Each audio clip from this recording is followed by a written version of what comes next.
Olá, bom dia, muito bem-vindo ao canal da Aliança de Alphaville.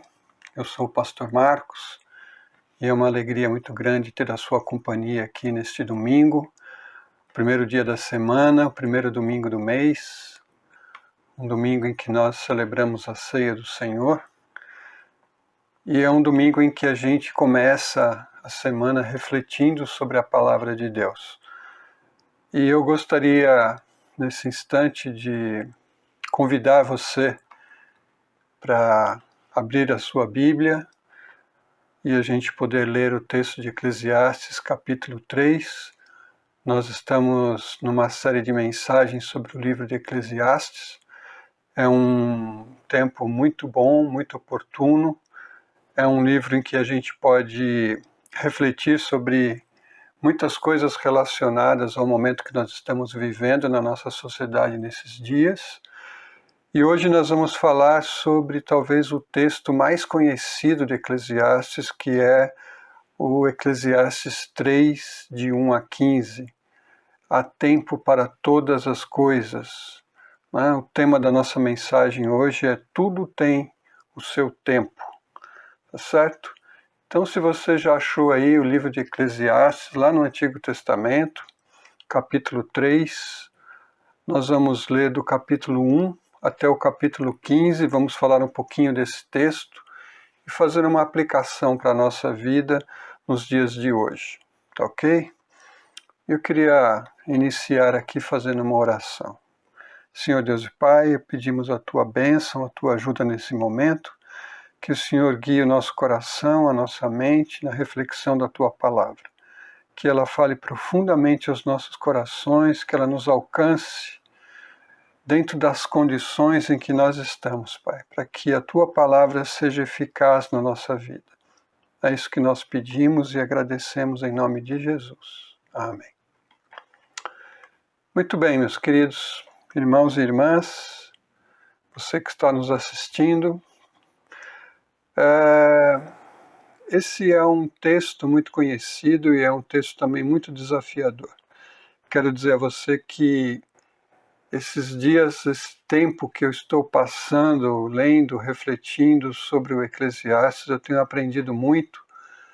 Eclesiastes tem tocado profundamente na minha vida, no meu coração, e me levado a refletir sobre coisas que eu não estava refletindo tão profundamente, parar para pensar em algumas coisas, e eu tenho crescido, eu tenho entendido melhor algumas coisas, e eu espero que você também possa ser abençoado com esse livro bíblico de sabedoria. Né? Nós entendemos que foi um livro inspirado pelo Espírito Santo. Há um debate sobre o autor do livro, mas nós entendemos que esse livro foi escrito por Salomão. Então nós vamos tratar desse tema agora sobre tudo tem o seu tempo. O texto de Eclesiastes capítulo 3 começa dizendo o seguinte: para tudo há uma ocasião e um tempo para cada propósito debaixo do céu. É assim que ele começa dizendo: há um tempo, há uma ocasião para tudo que acontece debaixo do céu. Ele nos coloca no tempo, ele nos coloca debaixo do tempo, ou dentro do tempo. A nossa vida, ela existe, ela acontece no espaço e no tempo. Nós somos finitos, nós somos temporais. E é isso que nós temos aqui agora refletir nesse texto. E aí, de uma forma muito poética, muito bela, ele vai traçar aqui, ele vai falar sobre o tempo nas mais variadas situações e circunstâncias, com o sentido de abranger praticamente tudo o que se refere à vida humana. Né? É interessante aqui que ele tem 14 frases, e essas frases elas estão colocadas de uma forma que parece que uma se opõe à outra, ou um é o extremo da outra, né? O contrário, querendo com isso abarcar todas as coisas. O Antigo Testamento tem essa característica, por exemplo, quando diz que Deus criou o céu e a terra, ou seja, ele criou tudo.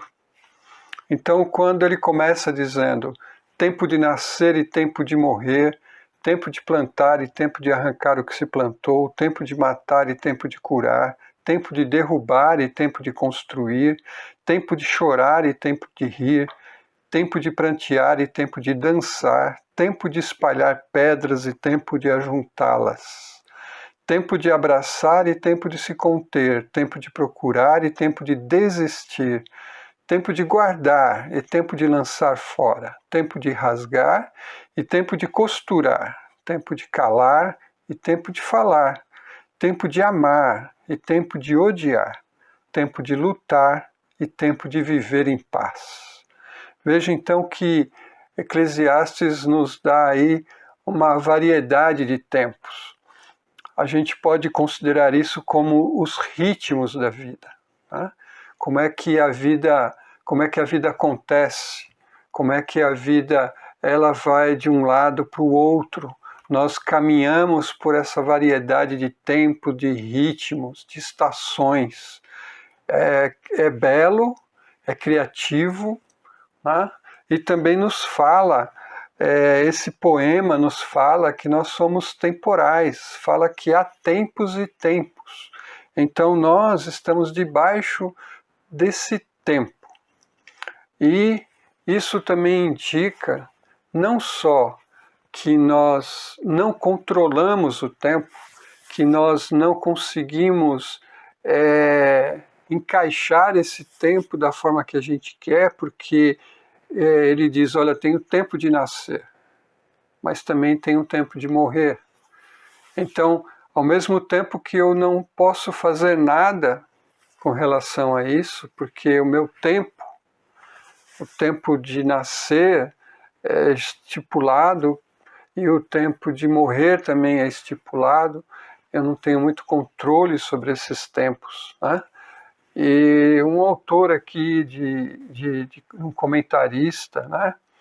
Ele diz o seguinte: nós dançamos ao som de uma música, ou de muitas delas, que não foram compostas por nós.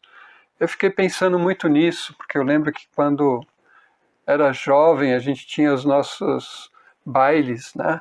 Jovens, assim, eu não sabia dançar muito bem, então quando tocava a música, você tem que dançar conforme a música, né? Você tem que dançar conforme o ritmo, quer dizer, é isso que se fala hoje, tem que dançar conforme a música. E parece que é isso que Eclesiastes está dizendo. A vida é composta por uma sinfonia de músicas.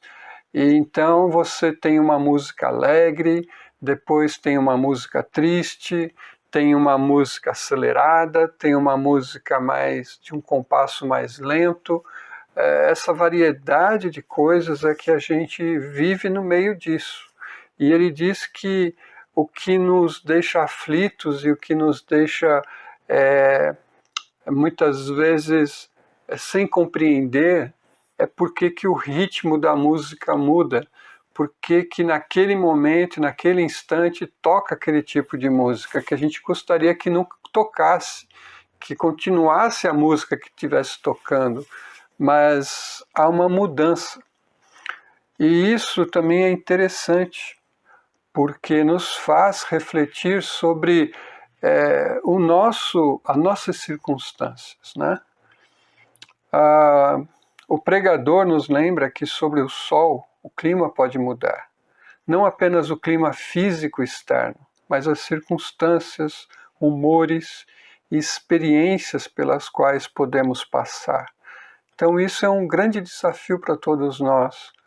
Aqui há uma situação de dizer, nós somos passivos diante desse tempo ou nós somos ativos?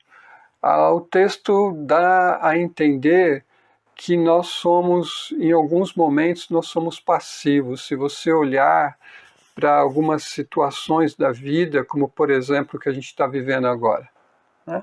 Qual é o tempo que você está vivendo, que eu estou vivendo, que nós estamos vivendo. É um tempo de ficar em casa, é um tempo de ficar isolado, né? E o que a gente pode fazer com relação a isso? Quem pode mudar esse tempo? Nós podemos trabalhar para que esse tempo mude, mas ele só vai mudar e vai acontecer um outro tempo porque a vida é assim. Mas, ao mesmo tempo que eu não tenho como mudar os tempos, ele me é imposto, ele me é colocado, eu também tenho a liberdade de agir dentro desse tempo que me foi colocado, que me foi imposto. Então, de uma certa forma, nós somos passivos, mas também não totalmente passivos. Nós também fazemos, nós agimos e devemos agir dentro do tempo, do ritmo que é colocado para nós. E ele vai trabalhar essa questão do tempo ainda mais vezes, mas olhando para esse tempo que muitas vezes a gente não tem controle e que a gente não consegue dominar, encabrestar, a gente não consegue dirigir esse tempo, esse ritmo. A pergunta é, qual o lucro da vida? Uma vez que as coisas nem sempre, elas podem se inverter, né? Porque ele diz aqui que há tempo para todas as coisas, mas há tempo de derrubar e há tempo de construir, há tempo de chorar, mas há tempo de rir. Então, não é só um tempo, são vários tempos. E a gente passa por tudo isso. Não é? Fico imaginando que a alegria do casamento, a festa, o ritmo, a dança, a celebração, os amigos, é um tempo de alegria do casamento. Mas depois de um tempo, depois de muito tempo, até que a morte nos separe, diz o texto, haverá um tempo de separação, haverá um tempo de choro, de luto. Então veja, essas coisas fazem parte da nossa vida. Não é? É isso que Salomão está dizendo. Olha, você precisa compreender o ritmo da vida e você precisa viver esses ritmos de uma forma sábia. Não é? E ele diz assim, qual é o esforço? O que você pode ganhar com isso? Ele vai explicar. De novo ele faz essa pergunta e depois ele responde. Né? Ele continua dizendo assim, que o tempo é o tempo de Deus. Né? Olha o que ele diz. Tenho visto o fardo que Deus impôs aos homens. Ele fez tudo apropriado a seu tempo. Então veja, Deus tem o tempo dele, a agenda dele. E é Ele quem estabelece os tempos, e é Ele quem faz as coisas no tempo certo, no momento certo. A nossa dificuldade muitas vezes é encontrar esse tempo, é nos adequar ao tempo de Deus. O que nós queremos muitas vezes é que Deus entre na nossa agenda. E Deus não faz isso porque Ele tem um plano, e Ele tem um tempo certo e apropriado para fazer todas as coisas. Não é? Ele continua dizendo ainda aí, no verso de número 10 e 11, né? Também pôs no coração do homem o anseio pela eternidade. Nós queremos viver uma longa vida, nós buscamos uma longa vida. Nós carregamos conosco o DNA do Éden. Lá no Éden, o tempo não era contra nós, o tempo não era nosso inimigo, o tempo não estressava o homem, o tempo ele não apressava as coisas, o tempo era vivido dentro do Éden de uma forma harmoniosa. Mas com o pecado entrando no mundo, com a desobediência tomando conta do coração humano, o tempo passou a ser contra. É um tempo que limita a nossa vida. Então nós almejamos desde sempre. Você vai encontrar na história humana, na mitologia, todas em filmes, em livros, em escritos, em desenhos, esse desejo do homem por um elixir da vida eterna, para romper com o tempo e viver além do tempo. E isso Deus colocou no coração do ser humano. Nós temos sede por algo que esse mundo não nos dá. Nós temos desejo por coisas que esse mundo não pode nos oferecer. Como já citamos aqui, já dissemos, né? C.S. Lewis, nós somos criados para a eternidade. E isso é obra de Deus no coração humano. E ainda o texto continua dizendo, mesmo assim, este não consegue compreender inteiramente o que Deus fez. Apesar de ter tempo para todas as coisas, tempo de nascer, tempo de morrer, tempo de plantar, tempo de colher, verão, inverno, outono, primavera, tempo que passa, o Eclesiastes está dizendo, mesmo assim, nós não somos capazes de compreender tudo que Deus está fazendo. Nós não conseguimos entender tudo que Deus faz. Nós não temos capacidade de nos afastar e olhar o todo, porque nós somos limitados. Nós conhecemos uma pequena parte. Muitas vezes nós queremos discutir com Deus, nós queremos, muitas vezes, pensamos ou falamos que as coisas deveriam ser diferentes, teriam que acontecer diferente. Mas o fato é que nós não compreendemos tudo. Por isso, o Eclesiastes diz, apesar de todos os tempos, apesar da variedade de ritmos e de tempos, nós permanecemos muitas vezes sem saber o que está acontecendo no todo. Então, isso nos revela a nossa miopia, né? Porque nós enxergamos a vida de uma forma limitada. E nós enxergamos o que Deus está fazendo de uma forma muito restrita, muito pequena, porque nós somos limitados pelo tempo. Mas Deus está vendo o quadro todo, Deus está vendo a moldura toda. E é isso que nós temos que confiar que Deus está fazendo as coisas certas no momento certo. E ele continua dizendo o seguinte, diante de todo esse tempo, de todas essas mudanças e variações, a gente precisa fazer o bem. Então veja que mesmo que os tempos mudem, mesmo que a gente não esteja no controle do tempo e das situações e das circunstâncias, muitas vezes a maré muda, a maré vira, né? O vento que nos levava para frente agora parece que sopra para trás. Mesmo assim, ele está dizendo, em todas essas ocasiões e oportunidades, é melhor fazer o bem. É melhor praticar o bem. E praticar o bem aqui significa praticar aquilo que Deus quer, aquilo que agrada a Deus, né? Podemos praticar o bem mesmo quando o ritmo da música muda. É isso que ele está dizendo, e é fato. Se a gente agir com rebeldia, se a gente agir com incredulidade, não vai ser proveitoso. E ele continua dizendo, descobri também que poder comer, beber e ser recompensado pelo seu trabalho é um presente de Deus. Ele está dizendo que nós precisamos de Deus para desfrutar a vida.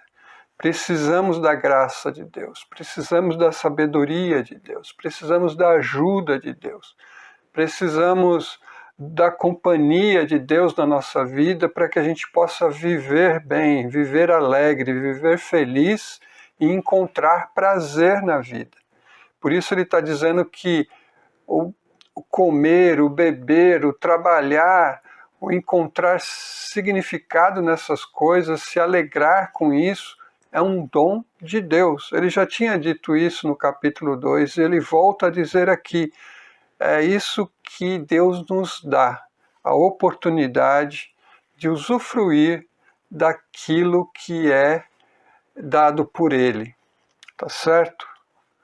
E aí, verso 14, ele diz assim, sei que tudo que Deus faz permanecerá para sempre. Então aqui ele faz uma análise das ações de Deus. Como é que a gente olha para as ações de Deus? Como é que a gente vê a ação de Deus? Apesar da gente não entender tudo que Deus está fazendo, de não compreender tudo que Deus está fazendo, nós sabemos de algumas coisas. E primeiro, ele diz aqui, Deus não improvisa. Tudo que ele faz é permanente. Então Deus, ele não faz puxadinho. Deus não faz um quebra-galho. Quando Deus realiza algo, ele realiza algo que é para sempre, que é indestrutível, que vai permanecer. Essa é a obra de Deus. Não é? Deus não perde tempo. Deus não gasta tempo com aquilo que é efêmero. Deus gasta tempo com aquilo que é eterno, porque Ele é eterno e tudo que Ele faz permanece. Ele diz também que a isso nada se pode acrescentar e disso nada se pode tirar. O que Deus faz é completo. Não é? Então aqui Deus não abandona a sua obra, não fica incompleta ou inacabada. A boa obra que Ele começou, Ele termina. A gente já ouviu Paulo dizendo isso, escrevendo sobre isso. Aquele que começou a boa obra em você, ele vai acabar, ele vai terminar, porque o que Deus faz é completo. Você não precisa acrescentar nada, você não tira nada. É eterno, é permanente, é completo, é perfeito. É isso que Deus faz. E por que ele faz assim? O texto do verso 14 termina dizendo, Deus assim faz para que os homens o temam. O que Deus quer é que o homem olhe o que ele está fazendo, perceba o que ele está fazendo e tenha temor por ele. E o que significa ter temor de Deus? Muita gente entende isso como medo, mas não é isso que a Bíblia diz. Não é um terror covarde diante do monstruoso ou do desconhecido. Mas, ao contrário, o oposto a tudo isso, a reverência e a consideração séria por Deus. Infelizmente, porque as pessoas muitas vezes não entendem o ritmo da vida, ou porque elas estão habituadas ou adaptadas a um ritmo, e quando esse ritmo muda, elas ficam incomodadas, frustradas, decepcionadas. Então há uma incredulidade, uma rebelião, há uma blasfêmia contra Deus, há uma desconfiança do caráter de Deus. Deus não pode ser bom, Deus não pode ser justo, Deus não pode ser um ser perfeito, porque as coisas não aconteceram do meu jeito, aconteceram de outro jeito. Infelizmente, é isso que a gente escuta muitas vezes e leva muitas pessoas a não crer em Deus. Mas o fato é que Deus faz o que faz de forma perfeita, de forma permanente, no tempo certo, na ocasião correta, para que a gente possa temer a Deus, ter respeito por Ele, ter reverência por Ele. Não é? É isso que Deus faz. E aí o verso 15 termina dizendo, aquilo que é já foi, e o que será foi anteriormente. Deus investigará o passado. Esse texto ele tem algumas traduções, né? Mas a NVI ela diz que aquilo que é já foi. Lembrando o capítulo 1, o comecinho, né? Que não há nada novo debaixo do céu, não há nada novo no sentido de que tudo já foi feito, já foi buscado, as coisas já foram, já seguem um padrão, apesar de você poder dizer assim, hoje a gente fala, né, com outra pessoa por meio do celular, do WhatsApp, do Instagram, mas o fato de comunicar, isso já é feito há muitos anos. Mudou a forma de comunicar, mas a comunicação, a necessidade de comunicação sempre existiu. Então ele está dizendo aqui que Deus investigará o passado também, né? Apesar do tempo passar rápido, nada fica oculto diante de Deus. Ele recupera o passado e o avalia. Isso é também uma coisa que a gente tem que pensar, né? Então, o que fica para nós em tudo isso? Né? Como é que a gente pode avaliar esse texto de Eclesiastes que nós estamos falando sobre tempo? Eu queria deixar aqui 3 reflexões para você pensar, para você praticar. Pensar e praticar, ok?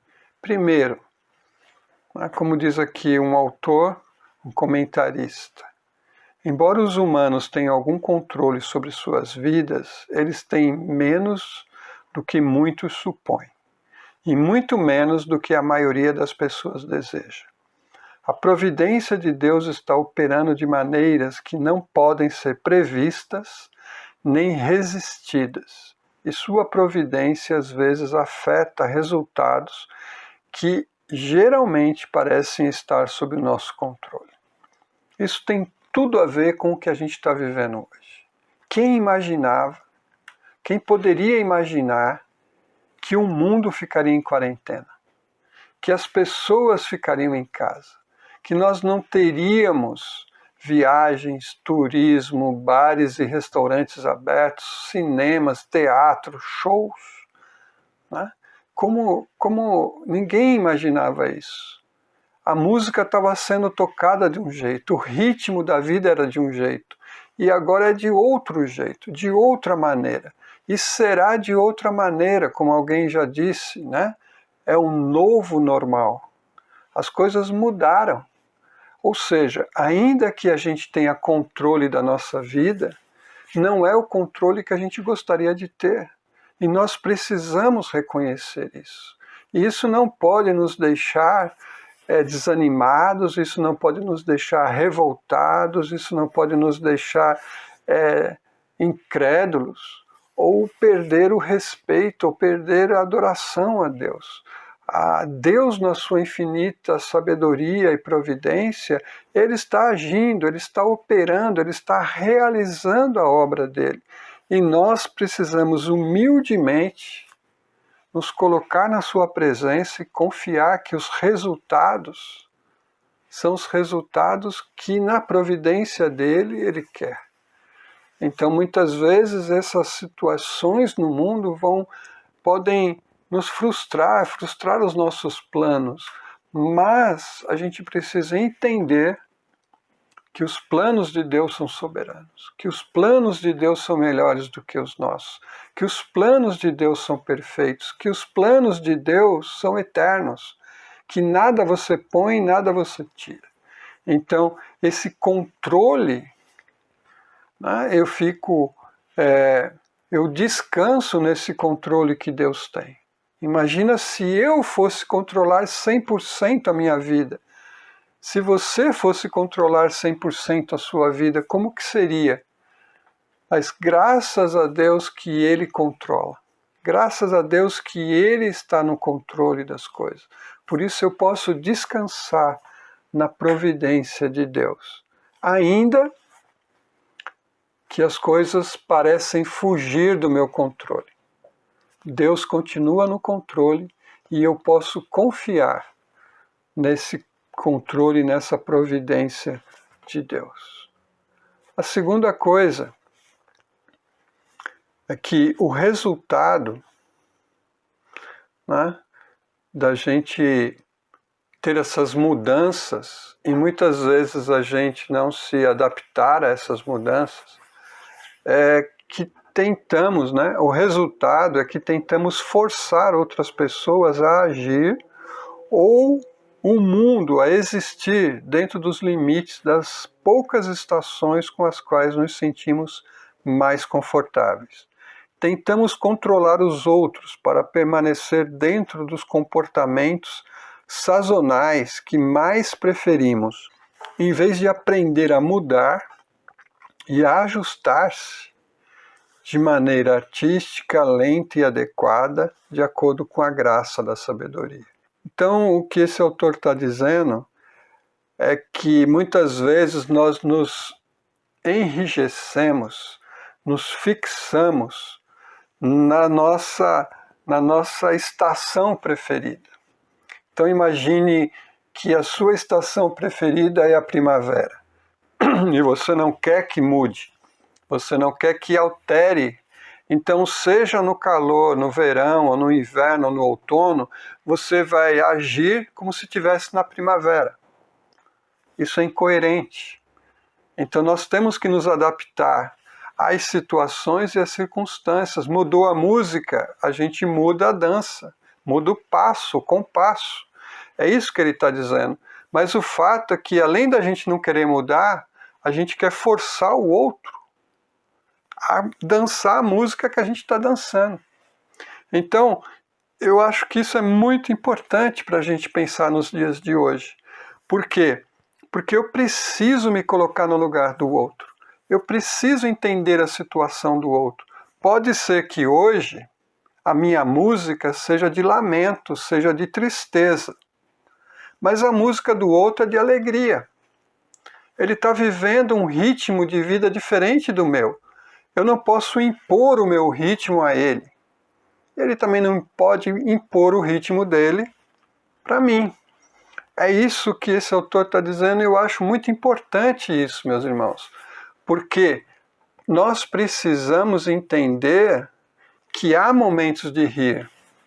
Ainda que eu não goste de rir, eu gosto, mas supondo que eu não goste de rir, ou a pessoa que não gosta de rir, ela vai ter que rir, ela precisa se adaptar. Assim como a pessoa que não gosta de chorar, também precisa chorar. Então, nós precisamos ser flexíveis e nós precisamos entender e compreender o contexto do outro. É por isso que a Bíblia diz que a gente tem que se alegrar com os que se alegram e chorar com os que choram. Há pessoas hoje que estão chorando. E a gente não pode chegar lá com música de alegria. Nós precisamos entender o que ela está vivendo. Da mesma forma, pode ser aquela pessoa que não gosta de falar, que precisa falar, porque há tempo de falar. Assim como há aquela pessoa que gosta muito de falar, ela tem que aprender que há tempo de ficar em silêncio, de não falar. Essa é a sabedoria da vida. Nós precisamos nos adequar e nos adaptar. Nós precisamos entender o ritmo da vida. Não só o meu ritmo, mas o ritmo da vida do outro. Você tem isso, por exemplo, no caso dos amigos de Jó. Eles chegaram lá, o momento de Jó era um momento de dor, de sofrimento, de silêncio. E eles chegaram descarregando toda uma teologia de culpa, de acusação, e ao invés de fazer bem, fizeram mal. E Deus, no final, os repreendeu. Por quê? Porque não souberam observar que aquele tempo era um tempo de silêncio. Da mesma forma, meus irmãos, às vezes a gente precisa entender isso. Então, você precisa compreender isso. Tem o tempo de construir, mas tem o tempo de derrubar. Tem o tempo de costurar, mas tem o tempo também de rasgar. Veja, há uma série de tempos e nós precisamos compreender isso e nos adequar a isso. Tem um tempo de ficar perto, de ficar junto. Quem gosta de ficar junto, quem gosta de relacionamento, quem é mais expansivo, quem é uma pessoa mais relacional, ela quer ficar junto, então tem um tempo de ficar junto. Mas também tem um tempo de ficar isolado, tem o tempo de se afastar.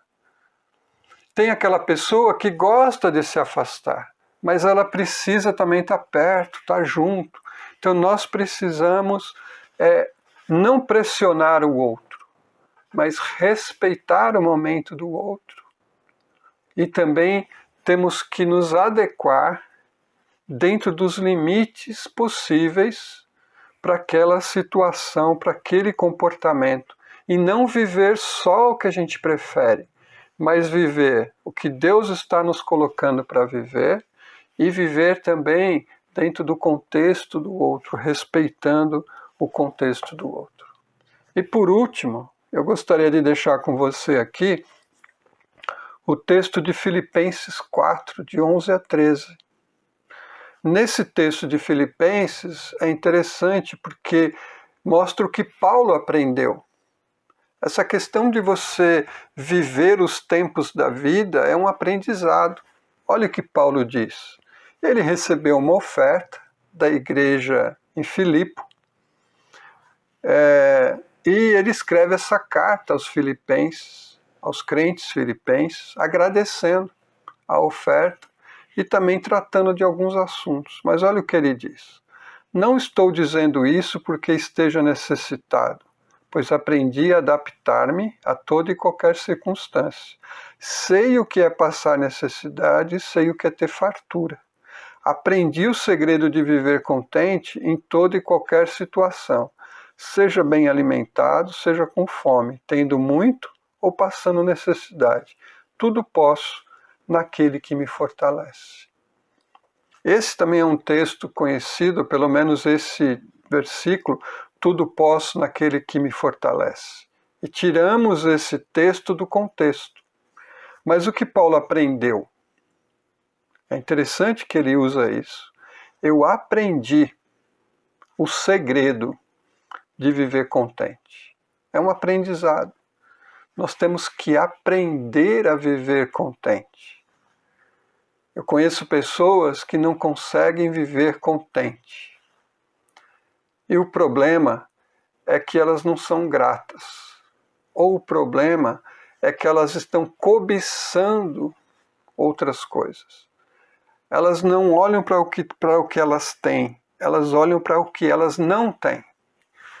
Eu conheço pessoas assim, elas sempre estão dizendo o que elas não têm, o que elas não conseguiram, o que elas não conquistaram, ao invés de agradecer o que tem e o que já conquistou. E Paulo está dizendo o seguinte, ele aprendeu a viver bem, a viver em qualquer circunstância. Ele está dizendo aqui, eu aprendi a adaptar-me a qualquer circunstância. Eu sei o que é passar necessidade, Paulo passava necessidade algumas vezes, não tinha às vezes o que comer, ele não tinha suprimentos suficientes, e ele também diz que sabe passar fartura, sabe ter fartura. Então, a vida de Paulo era esses tempos, o ritmo da vida era assim. Uma hora ele tinha muito, outra hora ele não tinha nada, ou tinha pouco. Né?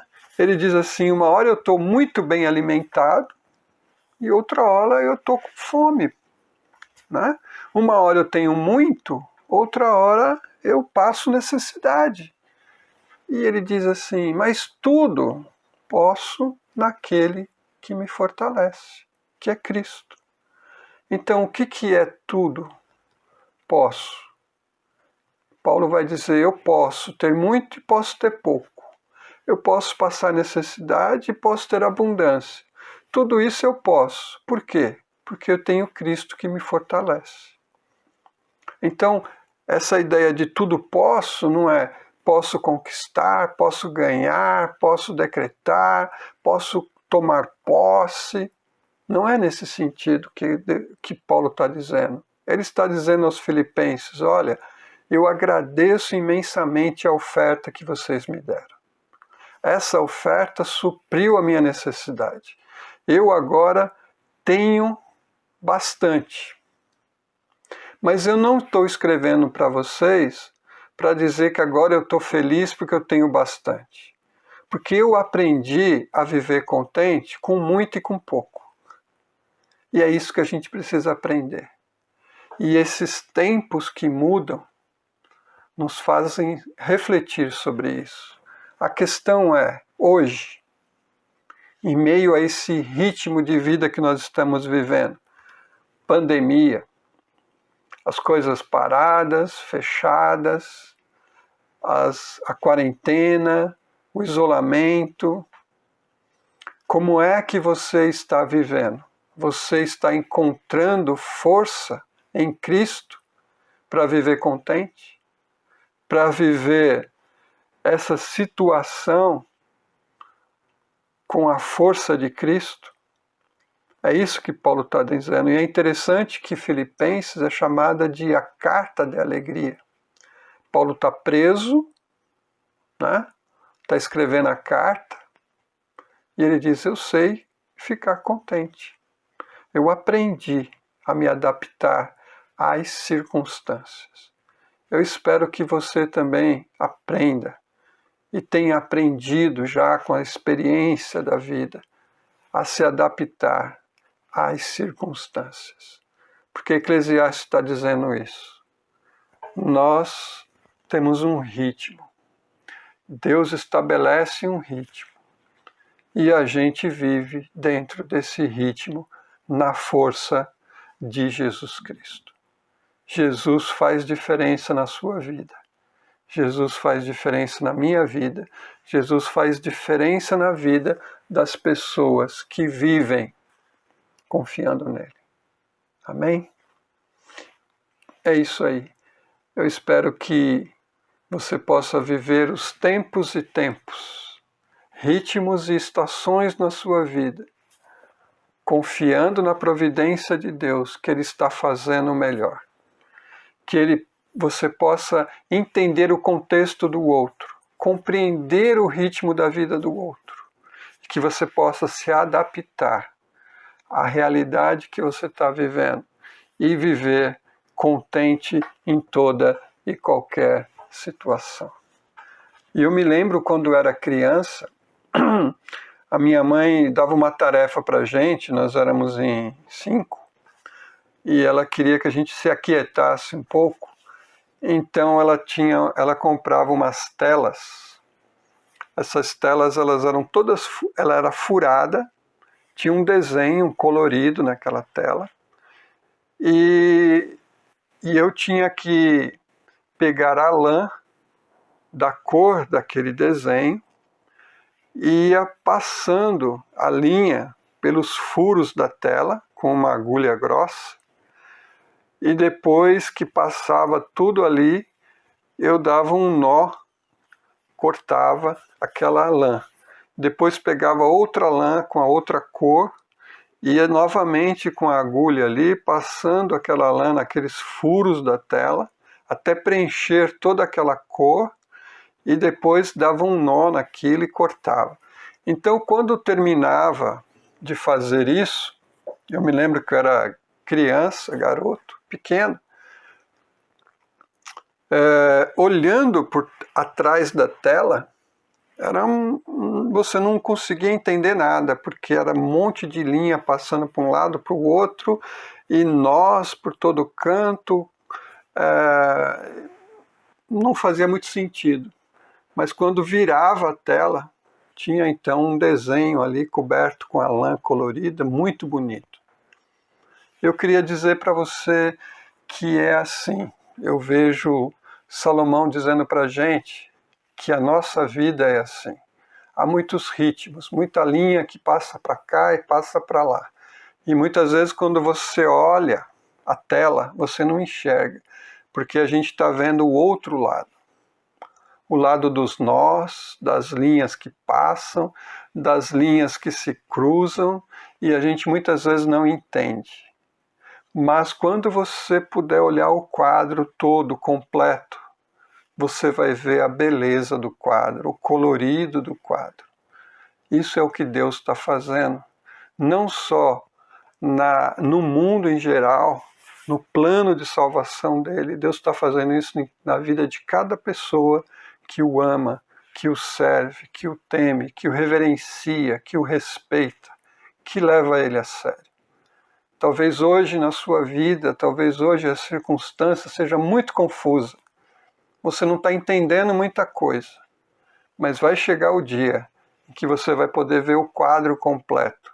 E aí você vai glorificar a Deus por causa da sua sabedoria, da sua providência, e o que Ele fez é perfeito. Amém? Pai querido, obrigado pela Tua palavra que nos traz esperança, que nos ajuda a compreender a Tua vontade, que ajuda-nos, Senhor, a entender que nós não estamos no controle de todas as coisas, que as coisas mudam, que o ritmo da vida muda, mas que a gente pode confiar no Senhor, pois as suas ações, Pai, elas são perfeitas, elas são feitas no tempo certo, na hora certa, de forma que ela é completa, de forma que ela fica, Senhor, acabada, de forma que ela realmente traz para nós, Senhor, a beleza da Tua sabedoria, Pai. Eu peço que o Senhor conforte os nossos corações, que o Senhor nos dê força, como diz o apóstolo Paulo, nos ensina, Pai, a nos adaptar a toda e qualquer circunstância. Nos ajuda, Senhor, a viver contente, mesmo quando a música muda, mesmo quando o ritmo da música é outro. Que a gente não fique frustrado, decepcionados, nem revoltados, Pai, mas que a gente possa confiar inteiramente no Teu plano e no Teu propósito. Abençoa, Senhor, meu irmão, a minha irmã. Abençoa, Senhor, aqueles que estão hoje aqui conosco, ouvindo a Tua palavra. Que o coração deles também, Pai, seja fortalecido pela força do Senhor, que eles possam compreender o momento que eles estão vivendo e confiar plenamente no Senhor, Pai. Nós queremos também Te agradecer pelo pão, pelo cálice, pela obra de Cristo na cruz, Pai, que morreu por nós, que entregou a sua vida por nós, e fazemos isso em memória de Cristo, Pai. Que o Senhor possa abençoar esse lar e essa casa, que entende a obra de Cristo, que reconhece o sacrifício de Cristo e pode celebrar a ceia juntos, Pai. Nós Te louvamos, Te agradecemos em nome de Jesus.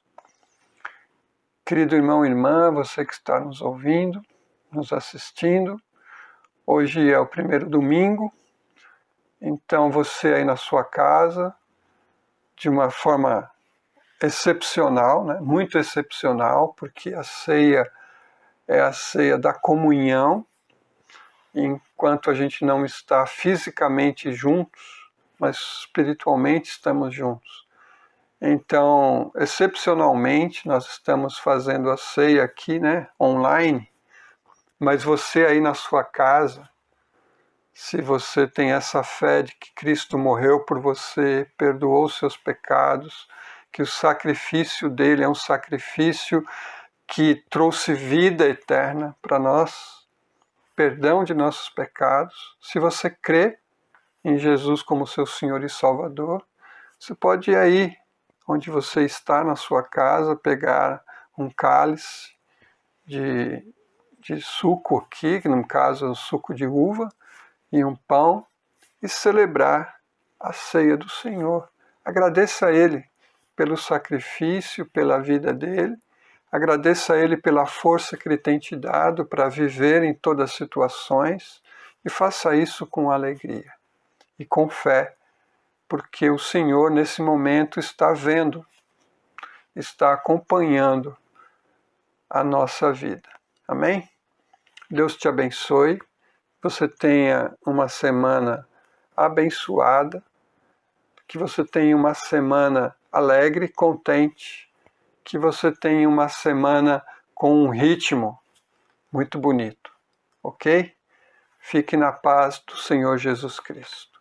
E até o próximo domingo, às 11 horas, estaremos aqui refletindo sobre a palavra de Deus.